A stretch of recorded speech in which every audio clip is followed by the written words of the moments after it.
नमस्कार विद्यार्थी मित्रांनो, स्पंदन अकॅडमी या शैक्षणिक चॅनलमध्ये आपणा सर्वांचं मनःपूर्वक स्वागत. विद्यार्थी मित्रांनो, आज आपण इयत्ता 8वीच्या संस्कृतच्या पाठ्यपुस्तकातील आत्मनेपदिया हा जो पद्यपाठ आहे त्याचा भाषाभ्यास समजावून घेणार आहोत. आत्मनेपदिया या पद्यपाठाचं भाषांतर, त्याचा अर्थ, त्याचं स्पष्टीकरण आपण आपल्या या चॅनलवरती टाकलेला आहे. त्याचा भाग आपण टाकलेला आहे. आता आज आपल्याला त्याचा भाषाभ्यास समजावून घ्यायचा आहे. चला तर मग पहिला प्रश्न काय आहे बघूया. पहिला प्रश्न त्यांनी दिलाय, श्लोके आत्मनेपद क्रियापदम किम. म्हणजे या पहिल्या श्लोकात आत्मनेपदी क्रियापद कोणतं आलं आहे? तर ते आलेलं आहे विद्यते. दुसरा प्रश्न बघूया. प्रश्न असा आहे, अधोदत्तानां शब्दानां कृते श्लोके आगतान शब्दान लिखत. म्हणजे त्यांनी अशी सूचना दिली आहे की त्या सुभाषितामध्ये पहिल्या श्लोकामध्ये खालील शब्दासाठी कोणता शब्द नेमलाय किंवा कोणता शब्द वापरलाय ते लिहायचंय. पहिला शब्द त्यांनी दिलाय बघा, सरस्वती. सरस्वतीसाठी कोणता शब्द वापरलेला आहे? भारती. त्या सुभाषितामध्ये संबोधन एकवचन भारती ती ऱ्हस्व आहे, पण मूळ शब्द भारती ती दीर्घ आहे, म्हणून आपण तो तसा लिहिलेला आहे शब्द. दुसरा शब्द अद्वितीय, अशा अर्थाचा कोणता शब्द वापरलेला आहे श्लोकामध्ये? तर तो शब्द आहे अपूर्व. आता पुढचा प्रश्न बघूया. विरुद्धार्थक शब्दम लिखत. पहिलं दिलेलं आहे व्ययः, आणि व्ययः त्याच्या विरुद्ध येतं आयः. व्ययः म्हणजे खर्च करणं आणि आयः म्हणजे जमा. पुढचं बघा, वृद्धी. ही वृद्धी म्हणजे वाढ, आणि त्याचा समानार्थी शब्द आहे क्षयः. क्षयः म्हणजे घट किंवा नष्ट होणे, अशा अर्थाने तो शब्द आलेला आहे. आता दुसरा श्लोक बघूया. त्याच्यामधला पहिला प्रश्न आहे, श्लोके क्रियापदम किम. या दुसऱ्या श्लोकात आलेलं क्रियापद लिहायचंय. ते क्रियापद आलेलं आहे प्रपद्ये. आणि दुसरा प्रश्न त्यांनी दिलाय, जालरेखा चित्रम पूरयत. म्हणजे काय करायचं विद्यार्थी मित्रांनो? तो श्लोक पेपरमध्ये छापला असेल तो नीट वाचायचा आणि जालरेखा चित्रम पूरयत मध्ये त्या रिकाम्या चौकोनामध्ये योग्य ते शब्द भरायचे. आता इथे काय योग्य ते शब्द येतील बघा. त्यांनी इथे दिलंय बघा आपल्याला, श्रीरामदूत. मग जो श्रीरामाचा दूत आहे म्हणजे हनुमंत आहे, त्याच्याबद्दलचे शब्द, त्याच्याबद्दलची कोणती विशेषणं दिलेली आहेत ह्या श्लोकामध्ये, ती आपल्याला लिहायची आहे. मग पहिलं आपण काय लिहिलेलं आहे बघा इथे, मारुततुल्य वेगः. नंतर आपण लिहिलेलं आहे मनोजवः, म्हणजे मनाप्रमाणे वेगवान असणारा. मारुततुल्य वेग म्हणजे वाऱ्याप्रमाणे अतिशय जोरात धावणारा किंवा जाणारा. जितेंद्रिय, ज्याने इंद्रिय जिंकलेली आहेत असा. आणि चौथ्या चौकटीमध्ये आपण लिहिलंय बुद्धिमतां वरिष्ठ. बुद्धिमंतांमध्ये वरिष्ठ, श्रेष्ठ असलेला. आता आपल्याला जायचं आहे श्लोक 3. श्लोक 3 मधला पहिला प्रश्न काय आहे? श्लोके क्रियापदम किम. या श्लोकामध्ये क्रियापद कोणतं आलं आहे? शोभते. तुमच्या एक गोष्ट विद्यार्थी मित्रांनो लक्षात येते का, की या पद्यपाठामध्ये आपल्याला आत्मनेपदी क्रियापदांची ओळख करून दिलेली आहे. लक्षात येत आहे तुमच्या? बर. आता या तिसऱ्या श्लोकामध्ये शोभते असं काय आलेलं आहे? क्रियापद आलेलं आहे जे आत्मनेपदी आहे. दुसरा प्रश्न त्यांनी दिलाय, विशेषण विशेष्य संबंध. आणि त्याच्यातला पहिला प्रश्न दिलाय, कुसुमम इत्यस्य द्वे विशेषणे लिखत. म्हणजे कुसुम, कुसुम म्हणजे काय? फूल, मराठीमध्ये फूल. कुसुमम या शब्दासाठी आपल्या श्लोकामध्ये कोणती दोन विशेषण आली आहेत ती लिहायची आहेत. मग कुसुममला काय म्हटलंय बघा, वर्णसंपन्नम. आणि दुसरं विशेषण आलेलं आहे गंधहीनम. वर्णसंपन्नम म्हणजे काय? वेगवेगळ्या रंगांनी संपन्न असलेलं किंवा वेगवेगळ्या रंगाचं. आणि दुसरं आलेलं आहे विशेषण गंधहीनम, ज्याला सुवास नाही असं. आता पुढचा प्रश्न काय आहे बघा. वचनम इत्यस्य द्वे विशेषणे लिखत. वचनम या शब्दासाठी आपल्या सुभाषितामध्ये कोणती दोन विशेषणं लिहिलेली आहेत? तर पहिलं विशेषण आहे विद्यार्थी मित्रांनो, ते आहे मधुरम. मधुरम म्हणजे गोड, मधुर, चांगलं असा अर्थ. आणि क्रियाहीनम, हीन म्हणजे नसलेला, क्रिया नसलेला म्हणजेच काय? कृती त्याप्रमाणे न करणारा, असं ते सुभाषिताच्या अनुषंगाने त्याचा अर्थ येतो. पुढचा प्रश्न आहे श्लोकात समानार्थक शब्द शब्दांचिनुत. म्हणजे त्यांनी काय सांगितलंय माहितीये का या प्रश्नात? प्रसूनम, सुमनम, पुष्पम ही सगळी फुलांची नावं आहेत. समानार्थी शब्द आहेत संस्कृत मधले. प्रसूनम म्हणजे फूल, सुमनम म्हणजे फूल, पुष्पम म्हणजे फूल. पण फुलासाठी आपल्या श्लोकामध्ये कोणता शब्द वापरलेला आहे तो आपल्याला लिहायचा आहे, आणि तो आहे कुसुमम.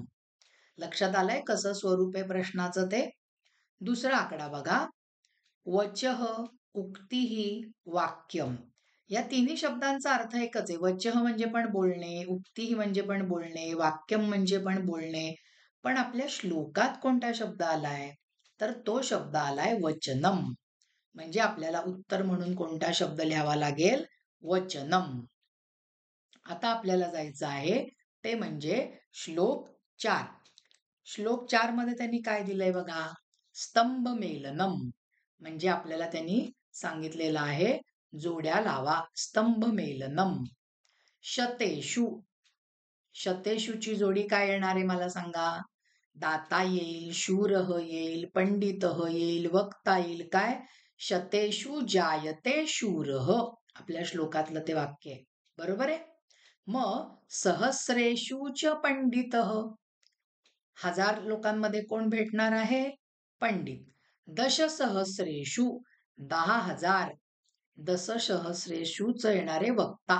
वक्ता दशसहस्रेषु. लक्षात आल्यात ह्या जोड्या? आता पुढचा प्रश्न. त्यांनी म्हटलंय कस्मिन कह गुणः वर्तते इति लिखत. म्हणजे कोणामध्ये काय गुण आहे ते लिहायचंय आपल्याला. अ आणि ब गट दिलेला आहे. म्हणजे थोडक्यात जोड्या लावा अशा पद्धतीचाच हा प्रश्न आहे विद्यार्थी मित्रांनो. आता पहिलं आहे शूरे. बरोबर आहे. मग ब गटातली कोणती जोडी किंवा कोणता शब्द योग्य आहे? दातृत्वम, वक्तृत्वम, पांडित्यम का शौर्यम? तर शूर म्हटलं की आपल्याला काय म्हणावं लागेल? शूर म्हटलं की आपल्याला शौर्यम बरोबर त्याची जोडी लावावी लागेल. आता पंडिते. पंडिते म्हणजे विद्वान आणि मग विद्वत्ता. मग पंडितेचं काय येणार आहे? इथे त्यांनी दिलंय त्याच्यानुसार पांडित्यम. पुढचं आहे भाषण निपुणे. म्हणजे भाषण करण्यात निपुण, प्रवीण, हुशार. मग त्याचं काय येणार आहे? वक्तृत्वम. आणि उदारेचं काय येणार आहे? आपल्याला उदारेची जोडी लावावी लागते दातृत्वम. लक्षात आल्यात या जोड्या?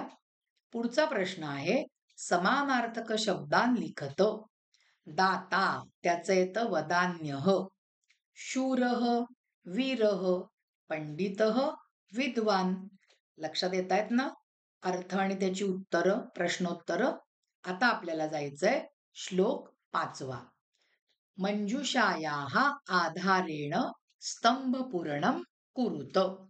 मंजुषेच्या आधाराने आपल्याला तो स्तंभ पूर्ण करायचा आहे. इथे त्यांनी आपल्याला दिलंय नरह. नरह म्हणजे माणूस. इथे ते म्हणतात वीक्षते. म्हणजे नरह काय पाहतो?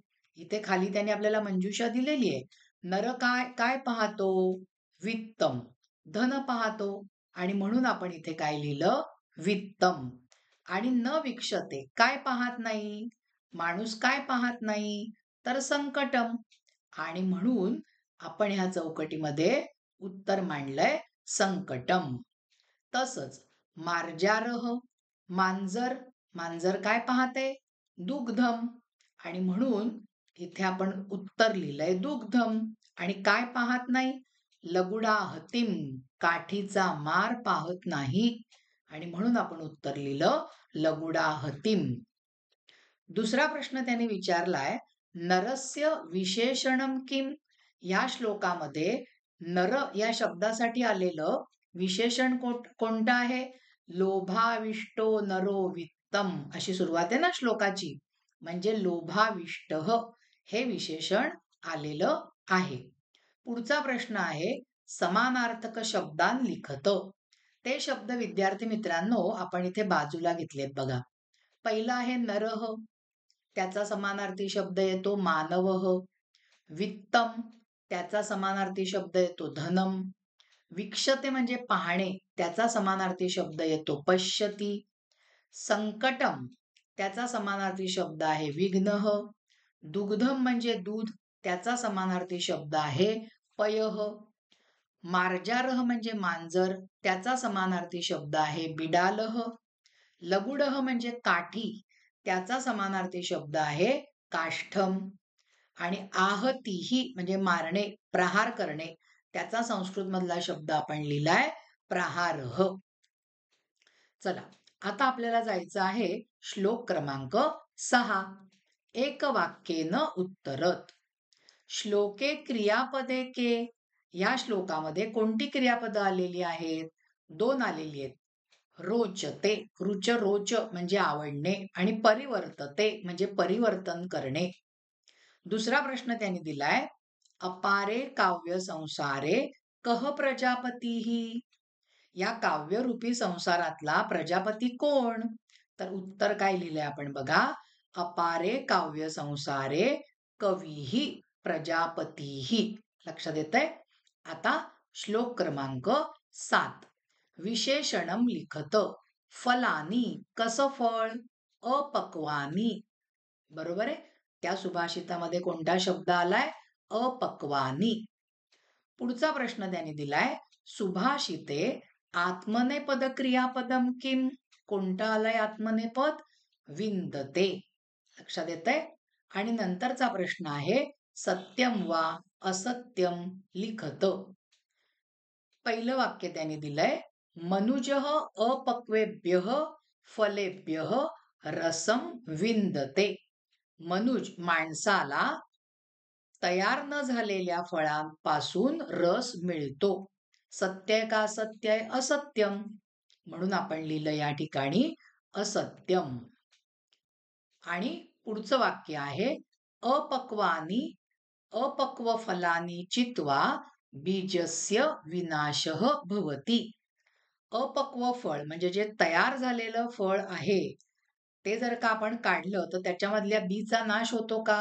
हो, होतो. म्हणजेच हे वाक्य कसं आहे? सत्यम. आता श्लोक क्रमांक 8, शेवटचा श्लोक या पद्यपाठातला. देवः कुत्र वर्तते? देव कुठे असतो? देवः भावे वर्तते. तुमच्या भावात, तुमच्या श्रद्धेमध्ये असतो. आणि इथे पण त्यांनी आपल्याला जालरेखा चित्र सोडवायला दिलंय बघा. त्यांनी या चौकटीत म्हटलंय देवः वर्तते. बरोबर आहे? मग कुठे? न काष्ठे आणि न पाषाणे. काष्ठे म्हणजे लाकूड, लाकडात नाहीये. न पाषाणे, दगडात नाहीये. आणि न मृण्मये, मातीत नाहीये. तर कुठे आहे? भावे, तुमच्या भावामध्ये, तुमच्या श्रद्धेमध्ये देव आहे. आणि त्या श्रद्धा असेल तर मग तुम्हाला त्या लाकडात, दगडात, मातीमध्ये देव दिसू शकतो, त्याचं अस्तित्व जाणवतं. लक्षात आलीये ती प्रश्नोत्तर विद्यार्थी मित्रांनो? विद्यार्थी मित्रांनो, आजचा हा आपला भाग इथेच संपलेला आहे. पण भागाचा शेवट करताना तुम्हाला एक सूचना द्यायची आहे, की कोणाला ऑनलाईन क्लासेस लावायचे असतील CBSE, ICSE आणि स्टेट बोर्डसाठी मराठी आणि संस्कृत या विषयासाठी, तर या स्लाइडवरती जो मेल दिलेला आहे त्याच्यावरती तुम्ही संपर्क करू शकता. विद्यार्थी मित्रांनो, आज आपण प्रश्नोत्तर बघितली आत्मनेपदिया या पद्यपाठाखालची, भाषाभ्यास समजावून घेतला. आपला आजचा हा भाग इथेच संपलेला आहे. तुम्हाला जर का हा भाग आवडला असला तर ह्या भागाला लाईक करा, ह्या भागाला शेअर करा आणि स्पंदन अकॅडमी हे जे आपलं शैक्षणिक चॅनल आहे त्या चॅनलला सबस्क्राईब केलं नसेल तर नक्की सबस्क्राईब करा. धन्यवाद विद्यार्थी मित्रांनो.